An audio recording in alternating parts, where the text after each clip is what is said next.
It's a new year and it's a new Look for Less challenge.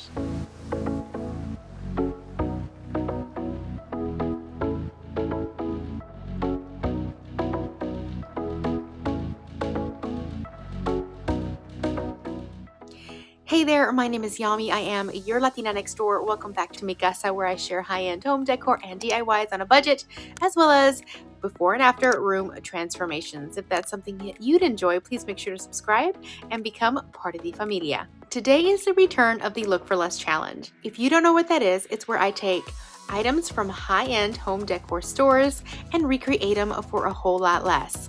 But I'm not the only one that does it. I also invite other YouTubers to join in on the challenge and share their dupes as well. I will have a playlist with everyone who joined in my description box, so you can click on it and check it out and see what else was recreated for much less. Today I decided to recreate some items from a Serena and Lily. I know a lot of you guys enjoy this challenge, so we're going to get right into it. And for this first Look for Less dupe, we're starting with the Marina table lamp from Serena and Lily, and this retails for $598. It is a large lamp and it has a rope base. I love this lamp because it's neutral and it can go with any color scheme, but it also has that coastal vibe without that cheesiness nautical factor. For me, it's a beautiful lamp with a lot of texture, but at $598, I could never justify this purchase. And upon closer inspection, when I zoomed in on the picture, I saw a rope seam on the front. At $598, I better not see a seam. So I had this lamp that I thrifted last year, and I shared it with you guys in one of my previous thrift store hauls. It only cost me $8.99, and I love the size and the shape. However, after I bought it, I really didn't do anything with it because I really wanted to do something special. And I came across this rope at Hobby Lobby. You can find this in the floral ribbon section. Now it is $9.99 a roll. However, you know they always go on sale, so I got these for $5 a piece. The next step was to prime, and I used this Krylon primer that I had left over in my garage, and I wanted to prime the lamp. Now this might seem a little superfluous, but hear me out. Because it was a blue color, I did not want to have any chance that any of that blue was going to poke through any of the rope after I put it on top of it. So adding a primer on it, not only did it make the surface a little bit rougher because it was a smooth lamp and it would give the rope something to grip on, but if any of that original lamp poked through, it wouldn't be blue. It would be a nice neutral white color. I didn't paint it, I just primed it. Now, once it was dry, I removed all of my painter's tape and I made sure to cover everything very nicely so that none of the spray paint would get on it, including the cord. Whenever you're flipping a thrift store items like this, you do want to do a really good job of taking care of them, even though they are thrifted. While you make them over, it'll make them look that much better. Now, I wanted to start on the back of the lamp, so I cut the end of the rope really straight. I applied dollops of hot glue on the ends so that it wouldn't fray, and then when I put it on the lamp, I made sure to butt it up against the cord as much as possible. And then I began working my way around very carefully, adding a little bit of hot glue on the rope as I went. When I got to the other side where I had started, I made sure to get it as close to the cord as possible and right above the previous layer. And then I kept working my way around. Now, I'm sorry, my head's in the way, but I added glue on every part of the rope. Some people might skip this and just apply it every so often, but no, not me. I wanted to make sure that that rope was on there and that was not going anywhere. Plus, I wanted to make sure that it stayed nice and taut all the way around.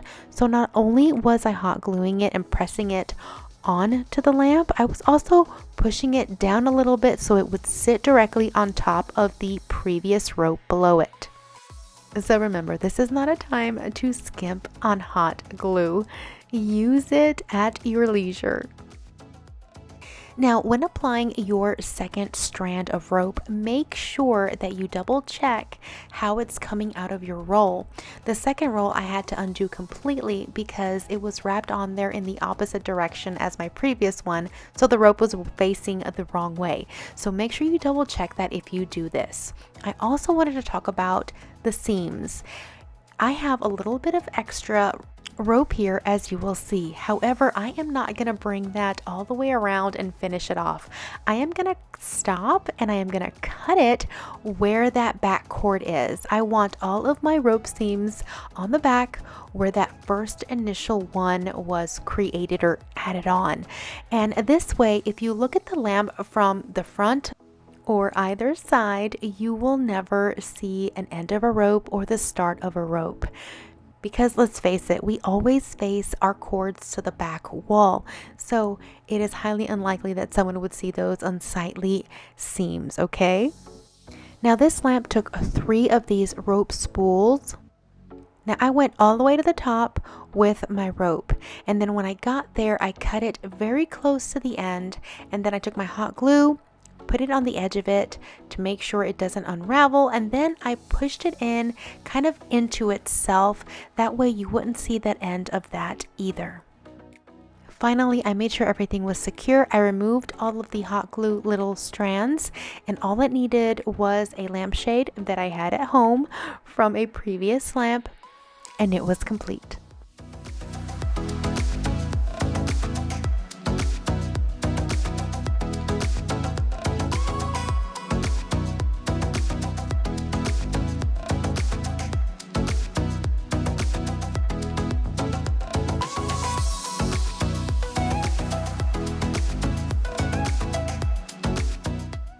Alright, let's see how we did. The original lamp cost $598. I bought my lamp for $8.99. Then I used 3 of those spools of rope for a grand total of $24. I used a shade that I already had on hand and some leftover spray paint to prime it. That's it. That is a savings of $574.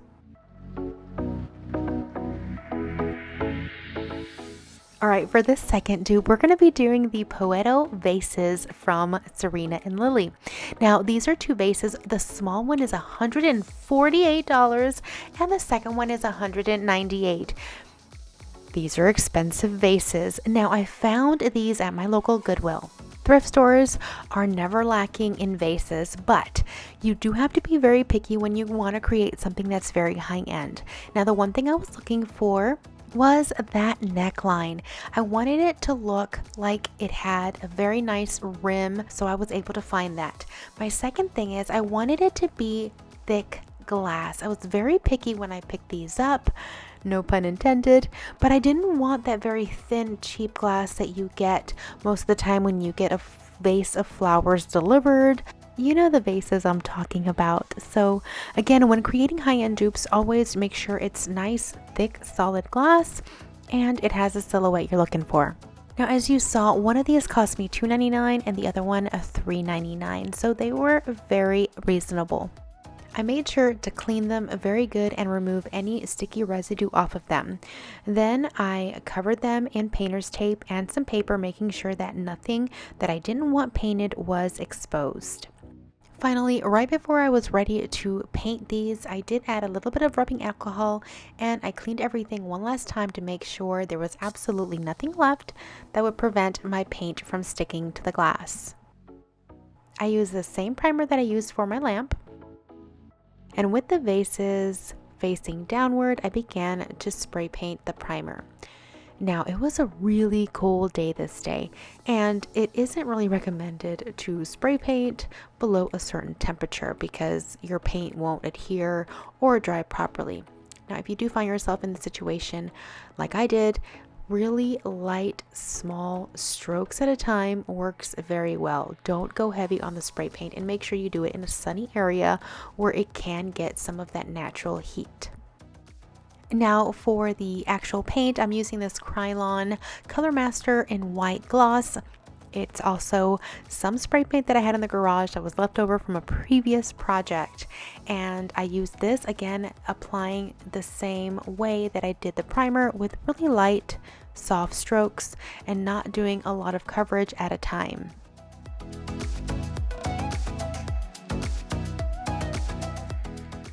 I gave them at least one night to dry so that the paint would cure properly before removing any of the painter's tape. Now I made sure to do this very carefully because I did not want to mess up that line, and all it needed were some really beautiful florals, and that was it.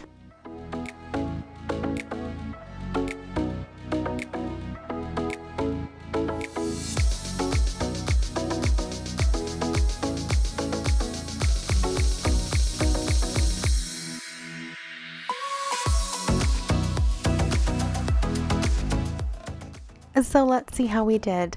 The original vases were $148 for the small and $198 for the tall one, totaling $346. I bought both of mine for $7, used paint that I already had on hand, so I only spent $7. That's a difference of $339. Alright, so for my third dupe, we're going to be recreating this Portland bone inlay tray for $698. That is more than a car note for something that's going to go on your coffee table. I love this because it had that beautiful blue and coastal look, but I was not about to pay that much. So this is what I came up with. I found this tray at my local Goodwill as well. Now it was in a little bit rough condition, but it was the perfect size and shape, and at only $3.99, and the fact that it was originally from Crate & Barrel, I was sold.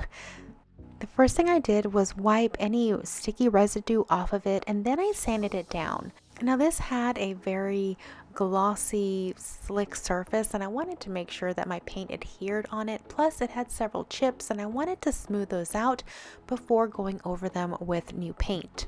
And I'll be using some DIY paint today. I am going to be using again that sandy blonde, but this time I'm going to be mixing it up with some white swan to lighten it up to create that bone color. As you can see, it's a lot lighter than the original sandy blonde, and I began to apply it all over the tray. And I wanted to say that I did get my first shipment of inventory from DIY Paint. We're working in the background to get everything set up for you all. So in the next week or so, look out for an announcement for the availability on my online shop. Now, because this is a very red tray, I did give this 2 coats of this paint. And next I went to my Cricut and I created the pattern that was on the inlay of the tray from scratch. Now, if you are in love with this pattern as much as I am, I wanted to let you know that I did create a pattern for you. I have a free SVG file in my printables library on my website that you can download, and you can use it on any cutting machine. For this, I created a stencil, and one of the ways that I save money whenever I use my cutting machine to create dupes like this is I just use leftover contact paper that I might have on hand. It works just fine. I still use the transfer tape application. Everything works great. However, my transfer tape for this was super sticky. I forgot to put a little bit of lint on it from like a towel, and removing every single last piece of this almost drove me to the edge, I'm not gonna lie. This does take some precise handiwork. However, I created the pattern so that it would fit onto itself. If you needed to duplicate this and needed to cut smaller pieces like I did here, it all worked out fine, but this was something that took quite a bit. And I also made sure to add the border around the outside, just like the original tray. Next, I applied tape to the outside of the tray so that I would be able to paint the pattern from the original tray. And then I also needed to apply tape on the inside of the tray so I wouldn't get paint on certain areas that didn't require it. Next, I went into my paint stash and just took some colors and blended them all together until I came to the exact paint color from the tray. I mean, it's almost exact. I initially started using a stencil brush, but it was taking way too much time, and I was already fatigued with all of those little decals that I had to adhere onto the tray, so I said, screw this.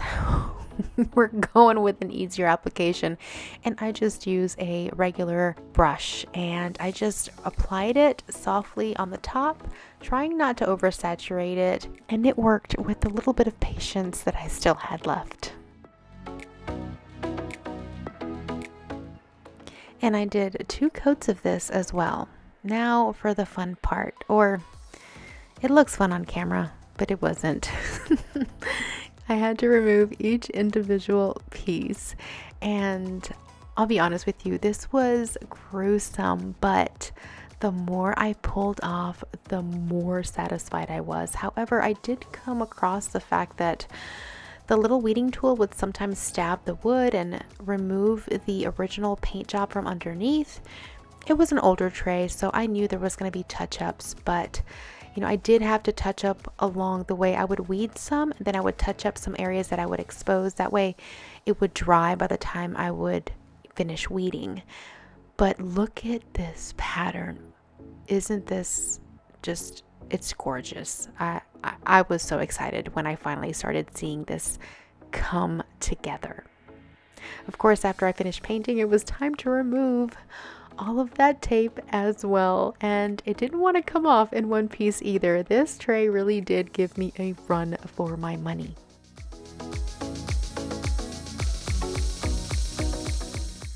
When I finally removed all of the tape, I gave it another once over, and I touched up any remaining areas that were kind of bugging me and really needed a little bit more of attention.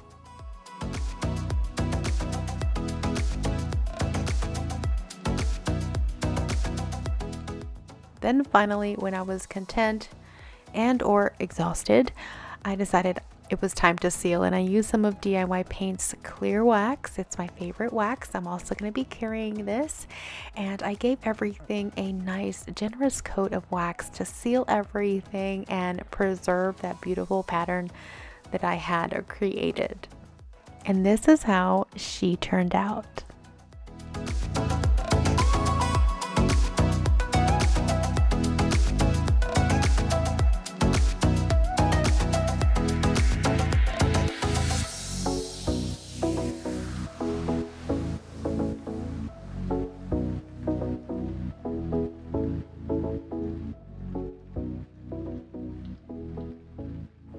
Let's see how he did. The original was $698. Can you imagine paying $698 for a tray? I can't. And then all I had to do was buy the tray. I had the paint, I had the leftover contact paper, I had everything I needed for this. And I think I did pretty good with just coming at $4 for this. That's a savings of $694. Well, that's it for today's video. I hope you enjoyed it. If you did, please make sure to give a like and let me know in the comments below which one of these was your favorite. Don't forget to check the video link in my description box below and see who else decided to join and what they decided to recreate. Let me know how I did, and I will see you guys next week with another home decor and DIY video. Until then, adios.